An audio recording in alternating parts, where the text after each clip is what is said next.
Rehabilitation Board colony at Hillland Sada with regard to dilapidated condition of the building and its unit, as there is no maintenance of the unit being carried out by the Goa Rehabilitation Board.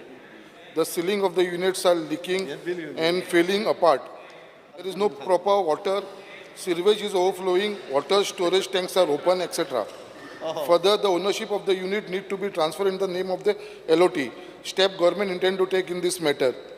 Speaker sir, hey J JRB रावता तांकां main problem आसा तो उदकाचो, तांकां उदक म्हणटा तें मेळना.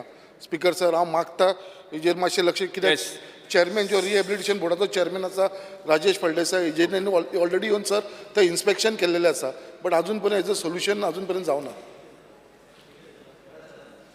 I will speak to the head of the department and get it done.